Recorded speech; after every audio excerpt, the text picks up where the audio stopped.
dia mbola napakaomponareo hatrany ny ry havana ilay fiadana Jesosy Kristy Tompo. Amen. Dia ny angalantsika ny avatra ny amin'ny anio dia ny ao amin'ny Timoty faharoa toko voalohany ny 9 ka hatramin'ny 12 izay efa finaky ny mpanompony teo.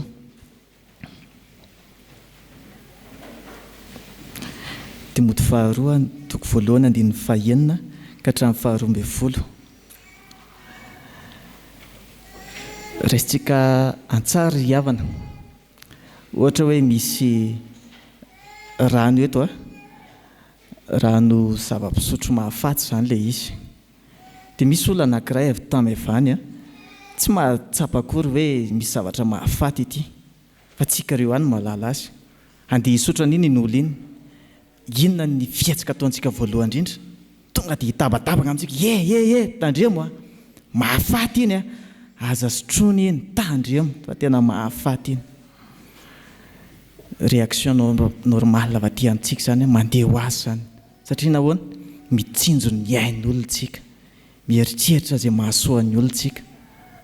Fa nisan'ny mahagaga ry havana ary mialefa ankehitriny tsy mba tahaka izany ny amin'ny fiainana ara-panahiro izao fotoana izao. Maro ny olona makana amin'ny lalan'ny fahaverezana, maro ny olona miaina ao anatin'izany fahafatesana izany, fa jerena fotsiny reny olona makana fahaverezana, reny olona miaina anatin'ny fahafatesana ireny ariny no toa mahasiton'olona hoe andao hiara-dalana andao hiaraka.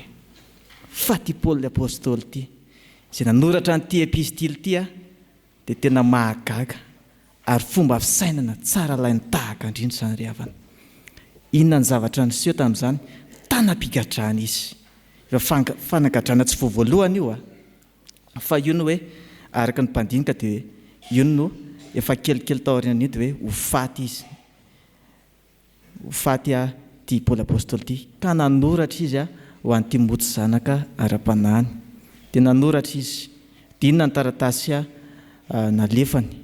Dia izy tsy niteny hoe dia omeko anao ry Timoty zanaka ilay tany hektara ary fa dia mambolea tsara dia ary ohatra misy zavatra nitoko tsara dia jereo any. Tsy any izy ry havana, fa inona ny zavatra nitoriany? Ampirisika mandrakariva ny fitoriana ny fitazan-tsara. Ary tsy vitan'izany fa nanamafy izy hoe ilay zavatra nampianariko ilay zavatra nitoriako reny ilofosana mandrakariva. Mampatsiahy izy hoe andana ry Timoty hoe torio ilay filazan-tsara izay efa nampianariko anao. Ry havana malalao amin'ny Tompo, tsika rehefa resaka amin'ny zanantsika ary tsy misy lova tsara indrindra mihoatra lavitra ny amin'izany dia hoe io zanantsika io mandova ny fiainana mandrakizay, destination finale. Izany ry havana ny antitra teriny Paoly apôstôly teto hoe le fiainana mandrakizay izay toriana, izay ihany alefa fa ny olona dia mbola miona ao anatina atao hoe fahafatesana. Fa tamin'ny andro ny vanim-potoana izay nanoratany Paoly apôstôly io, maro ny olona ry havana ny hemotra. Satria nahoana? Satria hoe hoay ilay olona nitory filazantsara ary tia gadry. Izay koa manahoana eo anatrihan'izany. Mety lasa ihany koa ny sainan'izy ireo ary tsy mahary izany ilay Andriamanitra ny aleontsika hemon-dalana. Fa teto Paoly apôstôly ry havana nandrisika. Dia vakiantsika ny 9 sy 7 ny amin'ilay Timoty faharoa toko voalohany teo. Amin'ny anaran'i Jesosy manao hoe ary noho izany dia mampatsiaro anao aho, mamelomanao ny fanomezam-pahasoavana ao amin'Andriamanitra izay ao anatinao.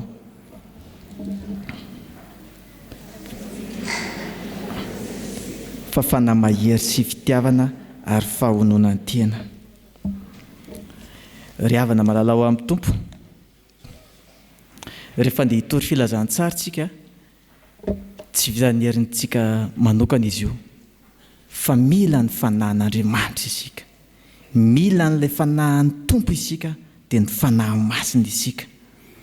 Impiry moa tsika ry havana malalao amin'ny Tompo no tsy samby teny, no miavatra, no menatra, matahotra mihitsy ary indraindray ilaza ao amin'ny ankonana, ao amin'ny fianakaviana, eo amin'ny fiarahamonina, any amin'ny tontolon'ny asa any hoe hitory an'izany Jesosy Kristy zany.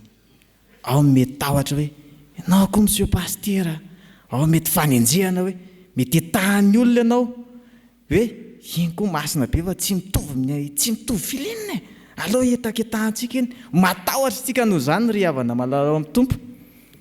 Fa ny tompo mampahery anao ankehitriny, fa le fanazy ny menanao dia fanahina ozy izy. Fitiavana ary iny fahonona tena, fanamahery ry havana malala ao amin'ny tompo noho ny menanao mahereza ry havana malala hitory. Fa maro ny olona mitsotsotso makana ny fahaverezana any. Maro ny olona efa faty mandehandeha satria nahoana tafasaraka amin'ilay tompony aina, ilay loharaniny aina tafasaraka amin'Andriamanitra. Fa mahafaly zany ry havana hoe ilay fanahy izay ao anaty kaony dia fanahy afaka maharesy ny tahotra.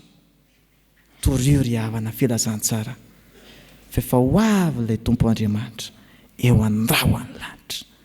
Ataovy tahaka ny ampolo ny toe-tsainao ry havana. Fa raha ho an'ny ankonako, ho an'ny zanako, dia inona ny eo an-dohako? Ny filazantsara mandrakariva, ilay fiainana mandrakizay. Aza vela ry havana, aza vela. Tory io filazantsara io ao anatin'ny mpiara-miasa. Fa ny fotoana ray dia mety hanenina ianao hoe tena fa maninona tsy mba nitory tamin'iny rahalahiko iny. Amin'ny fotoana anankiray dia mety alahelo ianao.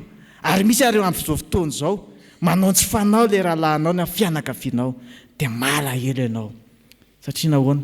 Fa maninona tsy mba nitory filazantsara tamin'iny. Izao izy mibiloka amin'ny lalan'izay tsy tokony alehany. Andao ry havana hitory filazantsara. Antoka ho anao fa namahery, fa nafitiavana ny ao anatinao. Dia tahaka nahoana ary ilay filazantsara izay hotorontsika? Tahaka nahoana tsika ny raha andeha hitory filazantsara manolona? Tsy resaka moraly be fotsiny io na hoe izao ny tahaka ny etika tokony hananantsika efa kristiana. Fa inona ilay filazantsara mahavonjy, ilay mahavonjy amin'ny fahafatesana, ilay andehanantsika any an-danitra. Dia ho vakentsika ny andininy fahasivy.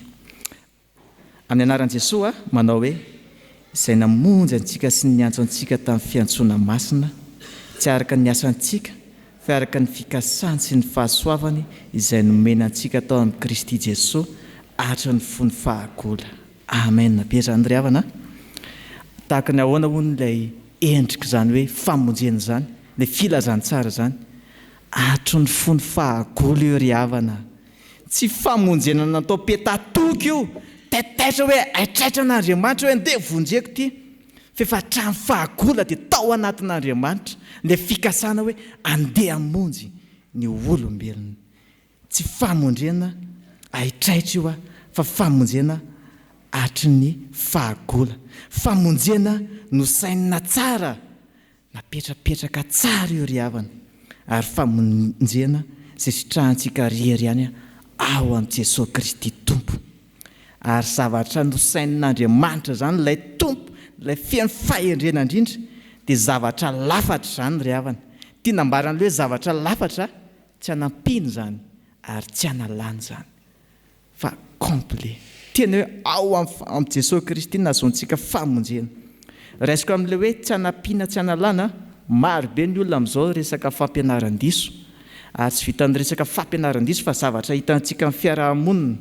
Raisitsika ohatra hoe ilay misy manao hoe le zavatra le olona ohatr' izao tsy maintsy anaovana sorona kely hony amin'ny toerana io, dia izao ny ten'ilay mpimaritary hoe tadigana fotsiny tsika dia alatsaka eo izay vao afaka ilay zavatra eo. Sanatria izany ry havana fa ny famonjen'i Jesosy Kristy tompo afaka nanadio antsika izay lasantsika rehetra tany ny ankehitriny ary no avintsika ampy izany. Fa raha sanatrika manao an'izany tsika hoe mbola andeha hanao sorona hafa, omby na gisa na gana salan'izany, dia sanatria an'izany hoe le ran'le gana iny indray zany no iny manadio anao kokoa no ny rahan'i Jesosy Kristy tompo.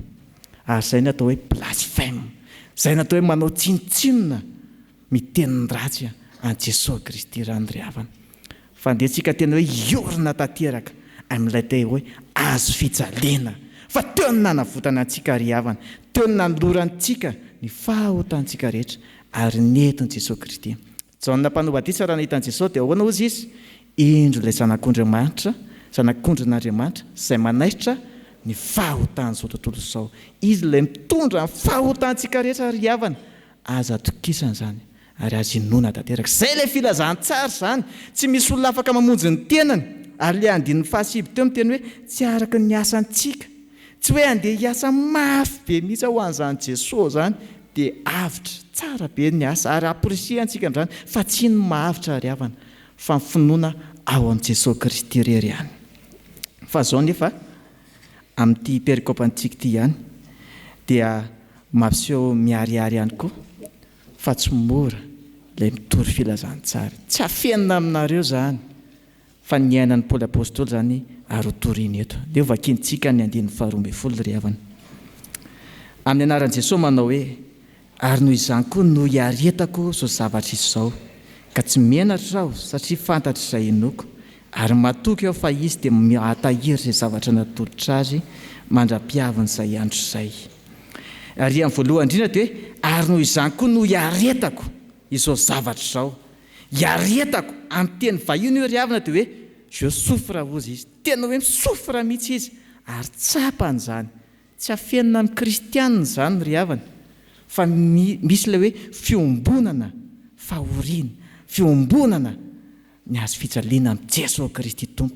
Dia ny fanenjehana izany ireo maro samihafa izay miaraka amin'ilay famonjena miaraka amintsika. Dia misy zavatra tsy afohy raha ho an'ny Paoly manokana jerentsika, dia misy zavatra tsy maintsy nafoiny tao. Misy zavatra tsy maintsy niekeny tao. Za zany dia tsy maintsy ho gadra. Nafoky ny fahafahako safitina ahoana nitory ny filazantsara dia gadrainy zareo aty fa ahoana ozy izy noho ny inona izany? Noho ny filazantsara ny Jesosy Kristy. Fa azo natao tsara ny ry havana tsy nitory azo natao tsara ny nandà hoe tsy io izany ilay Kristy dia afaka soma tsara izany hoe Paoly apôstôly izany. Fa inona ny azonany? Dia le toy an'ilay soratra masina hoe satria fatan'izay inony izy dia mahatahiry izay zavatra natolony azy. Dia ino ny zavatra natolony azy io? Ilay famonjena ny fanahiny. Any ry havana dia tsika no fomba fijery tahaka ny Paoly apôstôly mijery lavitra mandrakarivotsika dia resaka destination finale, ilay famonjena ny fanahiny. Fa na inona zavatra mitranga eo dia na efa avitra ny fanahiko. Izay ny zava-dehibe tamin'ny Paoly. Tsy olona tamin'ny Paoly izany natao hoe nandalo figadrany. Tsy olona tamin'ny Paoly nisedra ireo tora-bato maro samihafa. Tsy olona tamin'ny Paoly nahazo ireo teny marary. Tsy olona tamin'ny Paoly nandalo fampahoriana. Tsy olona tamin'ny Paoly izany hoe nandalo fiafiana, fanagadrany izany. Fa ny masaka tao andohany dia hoe ny famonjena ny fanahiny. Andehantsika ry havana aka-toe-po, toe-panahy tahaka an'izany, manao zava-dehibe ny resaka hoe famonjena ny fanahy. Resaka materialy eto ambonin'ny tany mandalo avokoa izany. Fa ny zava-dehibe n'inona? Voafonjy ve ny fanahiko. Paoly apôstôly araka ny teny teo dia hoe nafoy zavatra maro hitoriana ny filazantsara. Fa ianao koa ry havana mety efa nafoy zavatra maro ianao noho ny amin'ny fitoriana ny filazantsara izany. Noho ny amin'ny Jesosy Kristy dia mety niaritra zavatra maro ianao. Ohatra amin'izany nandany fotoana ianao, nandany hery ianao, nandany vola aman-karena ianao ao anatin'izany. Ary misy fotoana ianao ohatra hoe mety misy occasion anaovana zavatra kely hoe ity mba anaovanova kely an'izao dia mahazo kely fa noho Jesosy Kristy dia tsy nanao ianao fa ny olona rehetra nanao daholo noho Kristy daholo. Fa za mitena anao ry havana, tsy foana tsy akory ny fikalezanao aina.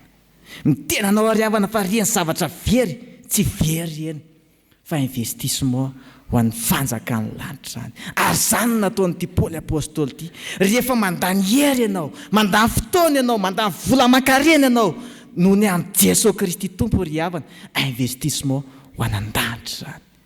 Mandrotraka ho an'an-danitra ianao. Ary izay ilay tenin'i Jesosy Kristy Tompo, aza miary hareny eto ozy izy. Fa miary harena izy ny an'an-danitra izany. Dia ao amin'io Timoty faharoa io ihany ilay tenenan'ny Paoly hoe efa niadiny ny ady tsara aho natateraka ny fiazakazahako aho, nitahery ny finoana aho. Amin'ny andro anankiray koa ry havana afaka hiteny an'izany tsika afaka tsy eo amenatra antsika mihitsy nanao ferapary efa maty araka izy malala dia zao atao eo amin'ny soratra mazy vitako le azakazako a fa tena nanompo an'Andriamanitra nanao zay azoko atao rehetrarehetra azoko an'izany hoe fiainana mandrakizay zany vitan'le azakazako dia ahoana ny fomba natanterahany fantatro i Paoly izay inoko rehefa fantatsika ary havantsika rehefa fantatra ilay inontsika fa izy ilay mahatahiry ilay famonjenao rehefa fantatsika tsara i Jesosy Kristy io manana fiombona mpiainana aminy ianao dia hitanao zany hoe sahanao mijoro fahavolombelona tahaka ny Paoly tsy maninona afaka miaritra zany fikatrana zany tsy maninona afaka miaritra fahoriana tsy maninona afaka miaritra fanenjehana isan-karazany satria nahoana fantatro izay inoko fahatokiana an'Andriamanitra tanteraka izany ry havana ary fahatokiana tian'Andriamanitra hanana tsirairay avy misy tantara kely ty ry havana ho famotinana izay afatra zay nisy mpitandrina amin'ny akapobeany moa zany ny mpitandrina rehefa hoe hodendreny amin'ny postany voalohany izy dia somary mahazo toerana ambanivohitra dia any amin'ny toerana ambanivohitra any izy dia efa nitoetra elaela kely teo nandritry ny 3 volana teo izy dia nisy mpivavaka iray nanantona an'ilay mpitandrina azafady ny paster mitandrema tsara ihany nareo amin'ity toerana ity fa ety be mpamosavy be mpanao ody rehetrarehetra zany teneny teo daholo sotra naozy paster inona tokoa fa ray volana tao aorianan'izay teneny an'izay dia tratran'ilay atao hoe raodi efa naheno an'izay tsika le efa tratran'izay ny tongotra dia ohatry mibindina be zay dia misy inana dia tratran'izay zana ny latokana ny tratran'izay ry havana tena narary mafy ty tovolahy ty dia ahoana ary zao zy paster andehantsika anatina mpitsabo ka na mpitsabo akaiky azy izy ka na ny dokotera izy fa mbola tsy sitrana tsy nesitrana ty zanany dia ozy amin'izay indray le mpivavaka indray nanantona azy zao paster hitanao dadabe azy mpanao an'le fandehany manko io afaka mavitany io afaka manala an'io resaka rodi io zany ozy paster fa zao kosa nefa navalony tamin'ilay olona zao ny teniko anao zanako latokana io tena tiako io fa raha io ny hoe ho alain'Andriamanitra raha izay ny sitrapony afoky anazy zany fa raha za kosa tsy mba hanatina an'izany mpimasy zany izay ny tenyity mpitandrina anankiray ity dia nisaorana ny tompo fa afaka 3 andro tao aorianan'izay ny tenenan'izay sitrana somatsara lay tovolahy lay zanany latokana mahery ry havana malalao amin'ny tompo lay fanazy ao anatinao mahereza afafazo ty filazantsara ty fa efa ho avy Kristy mahereza ihany koa amin'izay fitoriana ny filazantsara zany mahereza ianao fa ny tompony ombanao mandrakariva ao anatin'izany dia ho an'Andriamanitra rery ny voninahitra fa ho antsika kosa ny fiadanany amen.